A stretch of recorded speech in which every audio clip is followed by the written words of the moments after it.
Test 2. You will hear a number of different recordings and you will have to answer questions on what you hear. There will be time for you to read the instructions and questions, and you will have a chance to check your work. All the recordings will be played once only. The test is in 4 sections. At the end of the test, you will be given 10 minutes to transfer your answers to an answer sheet. Now turn to Section 1. Section 1. You will hear a man interviewing a woman in the street about her use of transport. First, you have some time to look at questions 1 to 5.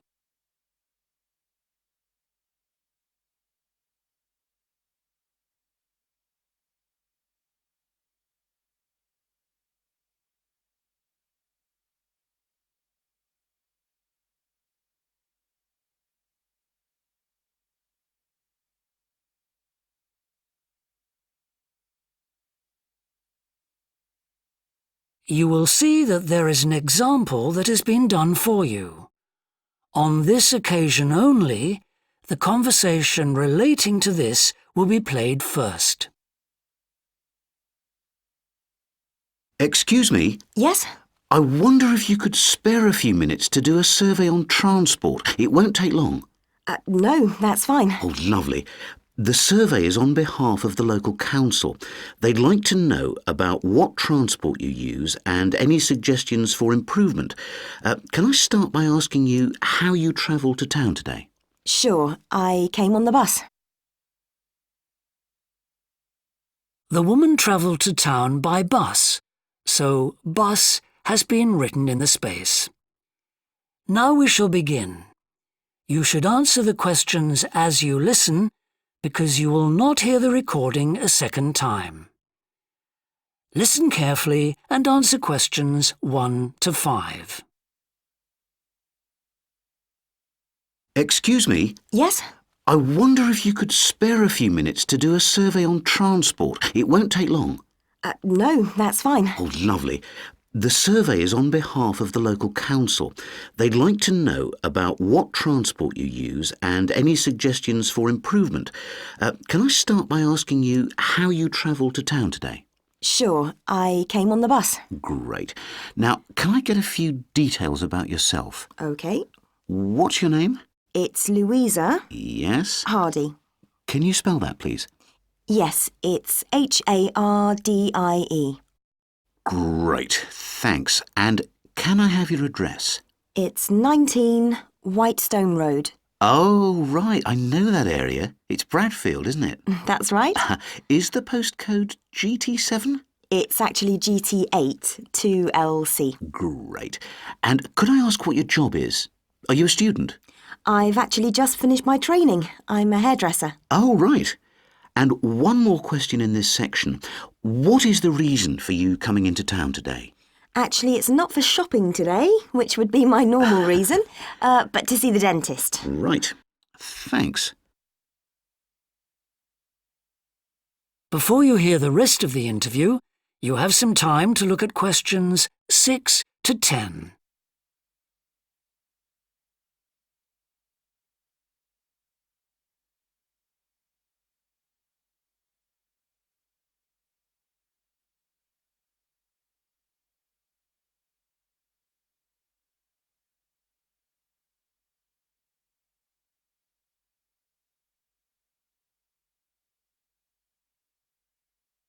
Now listen and answer questions 6 to 10. Now, in this last section, I'd like you to give us some ideas about the facilities and arrangements in the city for getting to and from work. Any suggestions you have for improvements? Well, something I've thought about for some time is that when I do walk and I'm doing a later shift, I think the lighting should be better. Yes, good point. And of course, I think it's a real shame they've been cutting down on the number of footpaths. They should have more of those. Then people would walk more. Yes, right. And I don't think there are enough trains. That's why I don't use them. You have to wait so long. Thanks. And finally, I'd like to ask your opinion on cycling. As you may know, there's a drive in the city to get more people to cycle to work. Right. But we realise that there are things which the council, but also employers, might do to help encourage workers to cycle to work. Yeah. Well, I have thought about it, and where I work, there are no safe places to leave your bikes. OK. And also, I'd have to cycle uphill, and on a hot day, I'd arrive at work pretty sweaty, so I think I'd need a shower somewhere at work. Right. And I suppose the last thing is that I wouldn't be all that confident about cycling on such busy roads. I think I'd like to see you offering training for that. You know, I'd feel a lot better about starting if that was the case. Well, that's very helpful. Thank you very much for your time. No problem. Bye. That is the end of section 1. You now have half a minute to check your answers.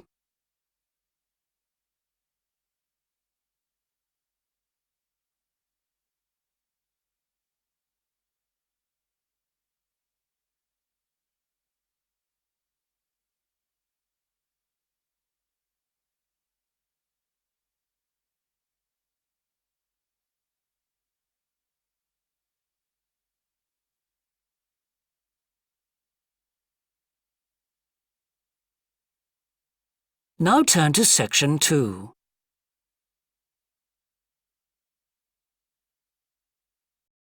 Section 2. You will hear a representative of a city council giving information about 2 new facilities which are opening soon in the city. First, you have some time to look at questions 11 to 14.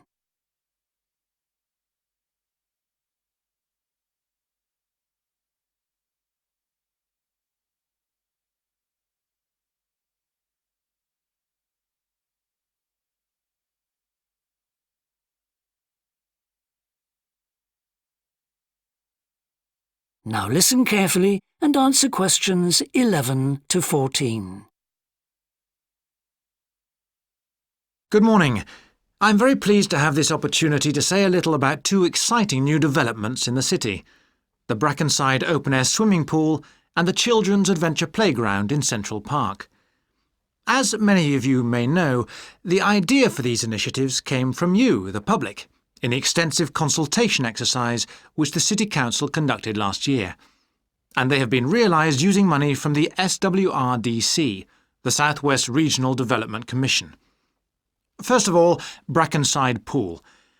As many of the older members of the audience will remember, there used to be a wonderful open-air pool on the seafront 30 years ago, but it had to close when it was judged to be unsafe. For the design of this new heated pool, we were very happy to secure the talents of internationally renowned architect Ellen Wendon, who has managed to combine a charming 1930s design, which fits in so well with many of the other buildings in the area, with up-to-the-minute features such as a recycling system, the only one of its kind in the world, which enables seawater to be used in the pool. Now, there's been quite a bit of discussion in the local press about whether there would be enough room for the number of visitors we're hoping to attract, but the design is deceptive, and there have been rigorous checks about capacity. Also, just in case you were wondering, we're on schedule for a June the 15th opening date, and well within budget, a testimony to the excellent work of local contractors Hickman's. We hope that as many people as possible will be there on June the 15th. We have engaged award-winning actress Coral White to declare the pool open, and there'll be drinks and snacks available at the poolside. There'll also be a competition for the public to decide on the sculpture we plan to have at the entrance. You will decide which famous historical figure from the city we should have. Before you hear the rest of the talk, you have some time to look at questions 15 to 20.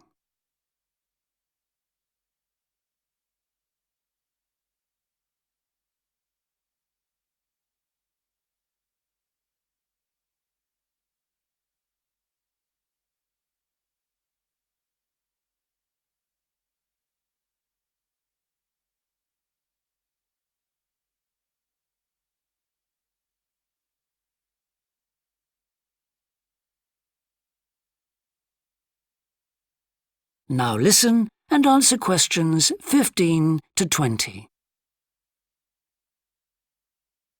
And now, moving on to the Central Park Playground, which we're pleased to announce has just won the Douglas Award for Safety. The news came through only last week. The unique design is based on the concept of the global village, with the playground being divided into 6 areas showing different parts of the world, each with a representative feature. For example, there is a section on Asia, and this is represented by rides and equipment in the shape of snakes, orangutans, tigers and so on, fauna native to the forests of the region. Moving south to the Antarctic, we couldn't run to an ice rink, I'm afraid, but opted instead for climbing blocks in the shape of mountains. I thought they could have had slides for the glaciers, but the designers did want to avoid being too literal. Then on to South America, and here the theme is El Dorado, games replicating the search for mines full of precious stones. And then, moving up to North America, here there was considerable debate. I know the contribution of cinema and jazz was considered, but the designers finally opted for rockets and the International Space Station. Eastwards to Europe then, and perhaps the most traditional choice of all the areas, medieval castles and other fortifications. Then last but not least, moving south to Africa, and a whole set of wonderful mosaics and trails to represent the great rivers of this fascinating and varied continent. Now, the opening date for our global playground is the 10th of July, and again, we'd love to see you there. So, make a date and come and see this magnificent, original new amenity right in the heart of the city. That is the end of Section 2. You now have half a minute to check your answers.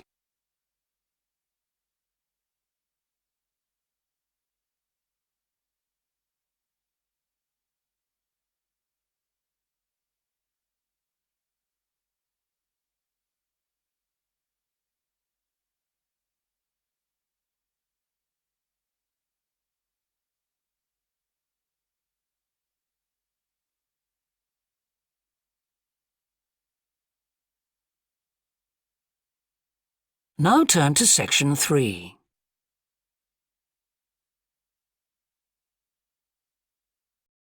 Section 3. You will hear 2 anthropology students called Victor and Olivia discussing their joint presentation about a Norwegian explorer called Thor Heyerdahl. First, you have some time to look at questions 21 to 24.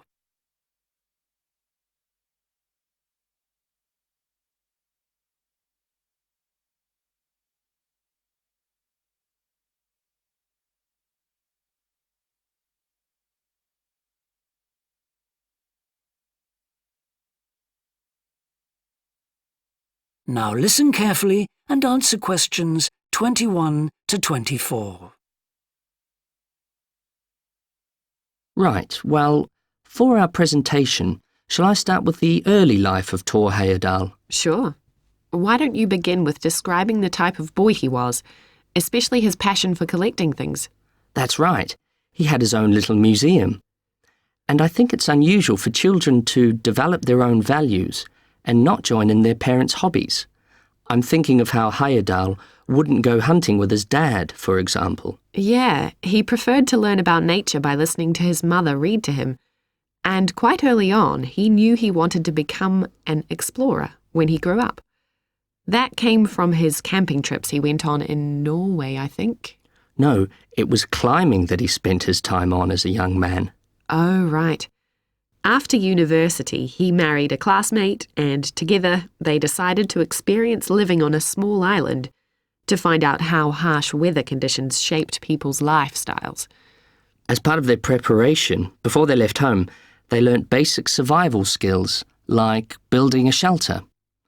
I guess they needed that knowledge in order to live wild in a remote location with few inhabitants, cut off by the sea, which is what they were aiming to do. An important part of your talk should be the radical theory Heyerdahl formed from examining mysterious ancient carvings that he happened to find on the island. I think you should finish with that. Okay. Before you hear the rest of the discussion, you have some time to look at questions 25 to 30.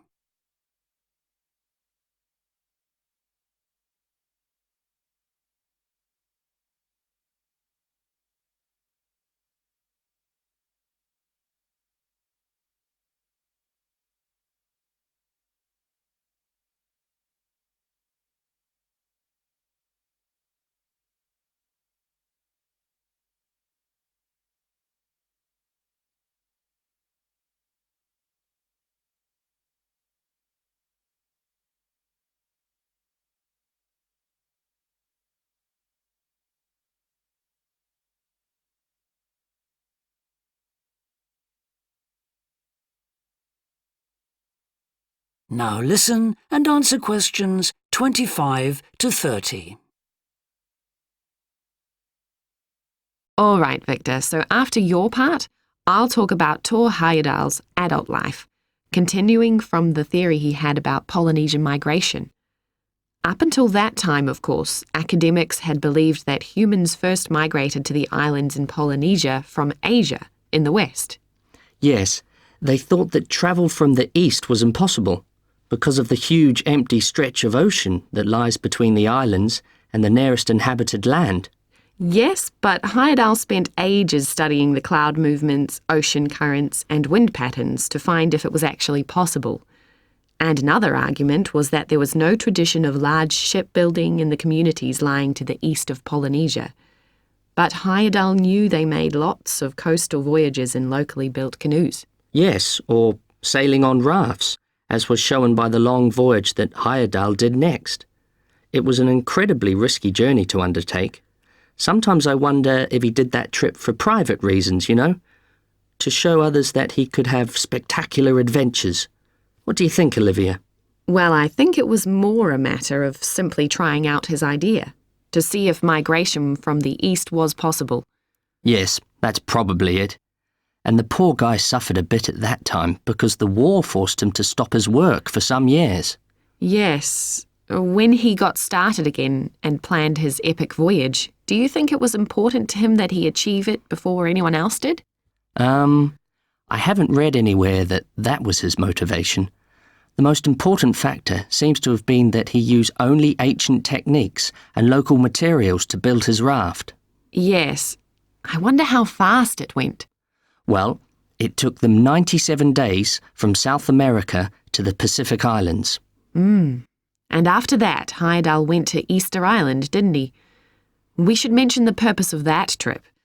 I think he sailed there in a boat made out of reeds. No, that was later on in Egypt, Olivia. Oh, yes, that's right. But what he wanted to do was talk to the local people about their old stone carvings and then make one himself to learn more about the process. I see. Well, what a great life. Even though many of his theories have been disproven, he certainly left a lasting impression on many disciplines, didn't he? To my mind, he was the first person to establish what modern academics call practical archaeology. I mean that they try to recreate something from the past today, like he did with his raft trip. It's unfortunate that his ideas about where Polynesians originated from have been completely discredited. Yes. Right, well, I'll prepare a PowerPoint slide at the end that acknowledges our sources. I mainly used The Life and Work of Thor Heyerdahl by William Oliver. I thought the research methods he used were very sound, although I must say I found the overall tone somewhat old-fashioned. I think they need to do a new, revised edition. Yeah, I agree. What about the subject matter? I found it really challenging. Well, it's a complex issue. I thought the book had lots of good points. What did you think of the illustration? That is the end of section 3. You now have half a minute to check your answers.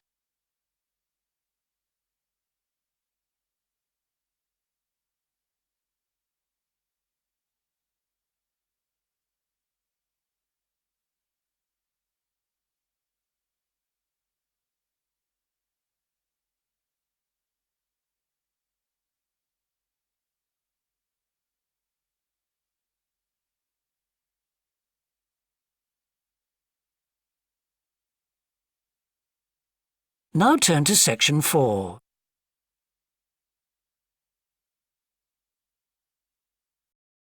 Section 4.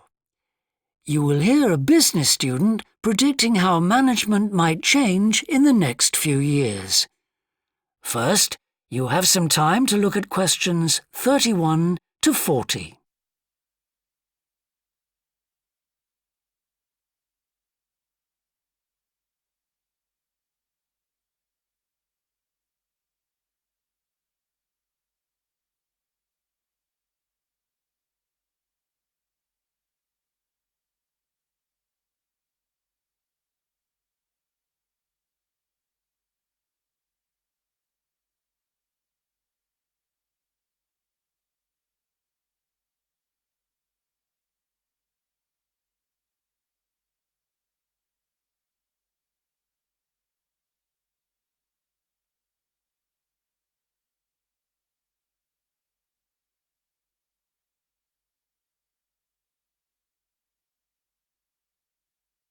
Now listen carefully and answer questions 31 to 40.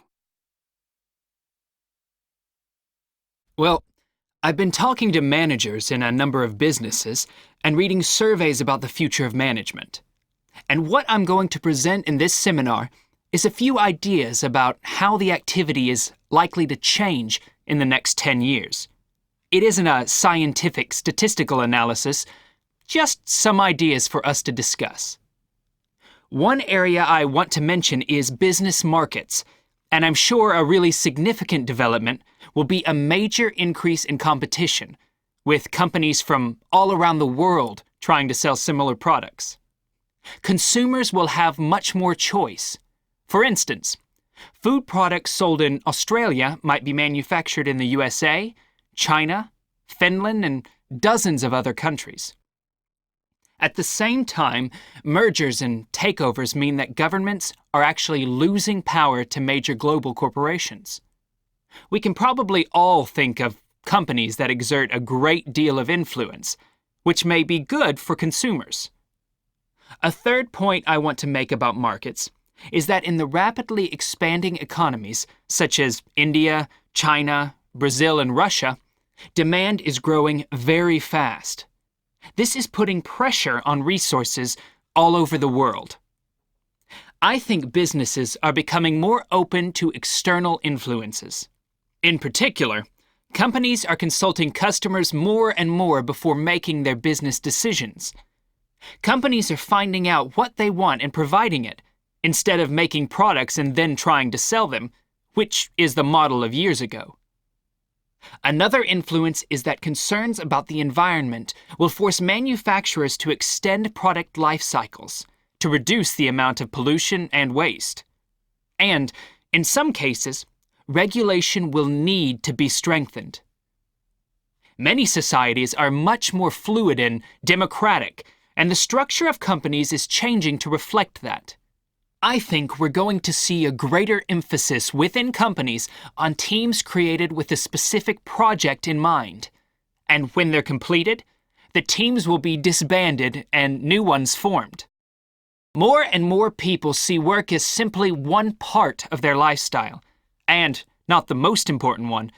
And as the workforce is shrinking in some countries, businesses are having to compete for staff instead of being able to choose among a lot of applicants. Typical examples that will attract and retain staff are traditional ones like flexible hours and, something that has been made possible by advances in technology, remote working, with people based at their home, abroad, or almost anywhere they choose.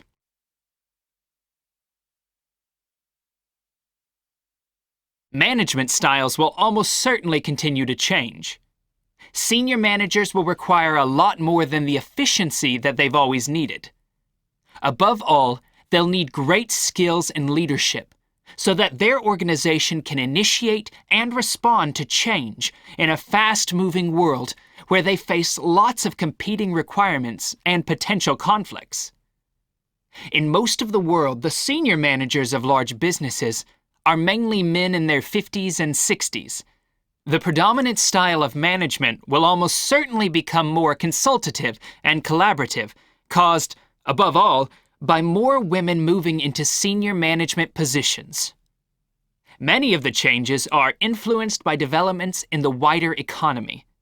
The traditional emphasis of business was manufacturing, and of course the service sector is very important. But we shouldn't overlook the growing financial contribution of IP, that is, intellectual property. Some books and films generate enormous sums from the sale of related DVDs, music, games, clothes, and so on. Another point I'd like to make is that although I've been talking about companies, one trend that they have to face is the move away from people working for the same employer for years. Instead, more and more people are becoming self-employed to gain the freedom and control over their lives that they're unlikely to get from being employed. Okay, well, that's all I want to say, so let's open it up for discussion. That is the end of section 4. You now have half a minute to check your answers.